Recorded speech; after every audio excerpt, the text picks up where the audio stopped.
अत्र शूरा महेश वासा भीमार्जुन समा युधी युयुधानो विराटश्च द्रुपदश्च महारथ धृष्टकेतुश्चकितान काशीराजश्च वीर्यवान पृजित्कुन्तिभोजश्च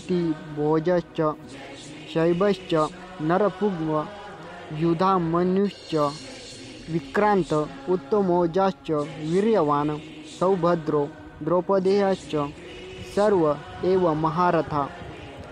या सैन्यात मोठी मोठी धनुष्य घेतलेले भीम अर्जुन यांसारखे शूरवीर सात्यकी विराट महारथी द्रुपद धृष्टकेतू चेकितान बलवान काशीराज पुरुजित कुंतीभोज नरश्रेष्ठ शैब्य पराक्रमी युधामन्यू शक्तिमान उत्तमौजा सुभद्रापुत्र अभिमन्यू आणि द्रौपदीचे 5 पुत्र हे सर्वच महारथी आहेत। या श्लोकात धृतराष्ट्राचा पुत्र दुर्योधन त्याच्या सैन्याचे वर्णन करून गुरु द्रोणाचार्यांना माहिती देतो। तो म्हणतो की त्याच्या सैन्यातही अनेक सामर्थ्यवान योद्धे आहेत जे भीम आणि अर्जुना इतके युद्धात पराक्रमी आहेत।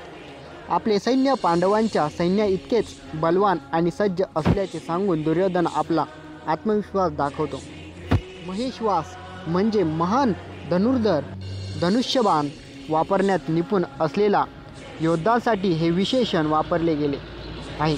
भीमार्जुन समयुधी म्हणजे युद्धात भीम आणि अर्जुन सारखे या योद्धांच्या शौर्याची आणि लढाऊ कौशल्यांची तुलना पांडव भीम आणि अर्जुन यांच्या प्रमुख योद्धांशी केली जात आहे, जे त्यांच्या अफाट सामर्थ्यासाठी आणि लढाऊ कौशल्यासाठी प्रसिद्ध होते। युयुधन सात्यकी श्रीकृष्णाचा आवडता अनुयायी आणि यादव कुळातील प्रमुख योद्धा। तो त्याच्या शौर्यासाठी आणि लढाऊ कौशल्यासाठी प्रसिद्ध होता। विराट मत्स्य देशाचा राजा आणि पांडवांचा वनवासाचा रक्षक। विराटही महत्त्वाचा मास्टर होता। द्रुपद पांचाळांचा राजा आणि द्रौपदीचा पिता। तो एक शक्तिशाली योद्धा आणि द्रोणाचार्यांचा माजी मित्र देखील होता। दुर्योधन या श्लोकात आपल्या योद्ध्यांचे शौर्य दाखविण्याचा प्रयत्न करतात, जेणेकरून तो त्याचे गुरु द्रोणाचार्य यांची खात्री देऊ शकेल की त्याचे सैन्य युद्धासाठी पूर्णपणे तयार आहे। दुर्योधनाने आपल्या योद्ध्यांची क्षमता ओळखून त्यांना प्रेरणा देण्याचा प्रयत्न केला, हेही या श्लोकावरून स्पष्ट होते।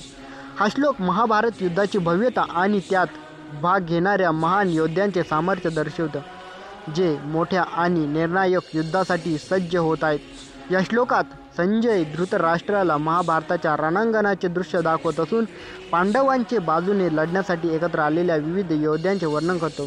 धृष्टकेतू तो चेदी देशाचा राजा होता आणि एक शूर योद्धा होता। ते पांडवांच्या बाजूने लढत होते। चेकिताना तो ऋषणी वंशाचा होता आणि श्रीकृष्णाचा मित्र होता। चेकिताना हा एक महान योद्धा आणि पांडव सैन्यातील प्रमुख सेनापतींपैकी एक होता। काशीराज काशीचा राजा जो त्याच्या शौर्य आणि पराक्रमासाठी प्रसिद्ध होता, तो पांडवांच्या समर्थनास उभा राहिला। पुरोजित आणि कुंतीभोज ते दोघेही पांडवांची आई कुंतीचे भाऊ होते, म्हणून ते पांडवांचे मामा होते। त्यांनी पुतण्यांना पाठिंबा देण्याचा निर्णय घेतला होता। शैब्य तो एक प्रतिष्ठित आणि आदरणीय राजा होता। तो त्याच्या धोरणांसाठी आणि धार्मिकतेसाठी प्रसिद्ध होता। त्यांचाही पांडवांच्या